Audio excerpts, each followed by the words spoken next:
ये तस्वीरें आंखों में आंसू और अब नए ठिकाने पर गुजर बसर को मजबूर हुए गाजा के मुसलमानों की है। शायद इसे महसूस किया जा सकता है। रमजान का पवित्र महीना चल रहा है, लेकिन कहते हैं जब अपने ही धोखेबाजी को उतर आए तो किससे आशा रखी जाए। अरब देशों ने अमेरिकी राष्ट्रपति ट्रंप के सुझाव पर दूसरा रास्ता जरूर बनाया था, लेकिन शायद दिल से नहीं। डोनाल्ड ट्रंप ने कहा था कि वे चाहते हैं कि गाजा के मुसलमानों को अरब देश अपने यहां शरण दें और गाजा पूरी तरीके से खाली हो जाए, जिसे विकसित किया जा सके।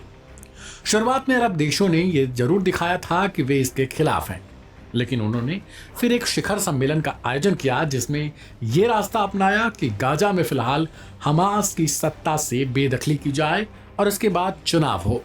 चुनाव के बाद जो सत्ता में आएगा वो गाजा को संभालेगा और गाजा के लोगों को लेकर हमदर्दी दिखाई गई थी। लेकिन कहते हैं हमदर्दी से काम नहीं होता, बल्कि उसके लिए जमीन पर उतरना पड़ता है। गाजा से ये जत्था जो अब शरणार्थी बनने के लिए निकल चुका है, उसके सामने तमाम चुनौतियां होंगी।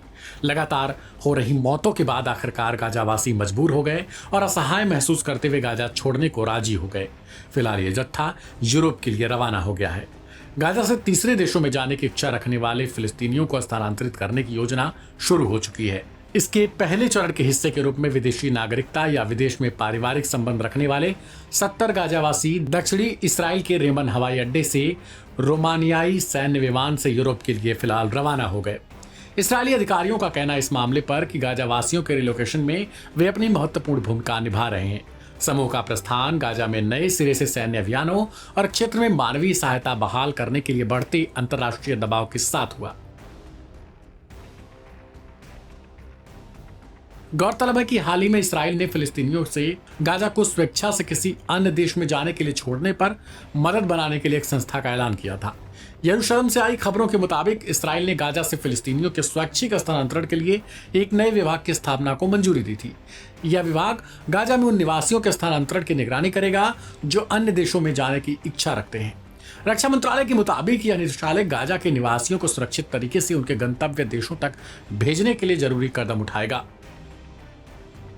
इस्राएली रक्षा मंत्री इज़राइल काट्ज ने कहा, हम अमेरिकी राष्ट्रपति के दृष्टिकोण को लागू करने के लिए सभी तरीकों से काम कर रहे हैं और हम किसी भी गाजा निवासी को तीसरे राज्य में जाने की अनुमति देंगे।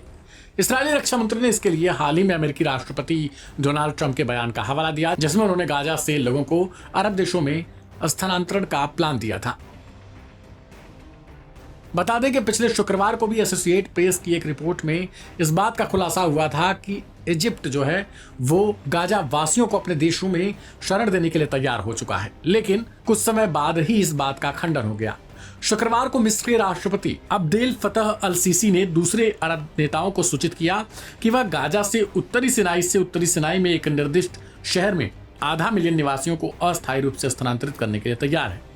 लेबनानी अल अखबार की रिपोर्ट के मुताबिक सीसी ने हाल ही के हफ्तों में सऊदी अरब और कतर में अरब नेताओं द्वारा आयोजित बैठकों के दौरान अपनी इस इच्छा को व्यक्त किया था। हालांकि मिस्र की राज्य सूचना सेवा ने इस रिपोर्ट से इनकार कर दिया है।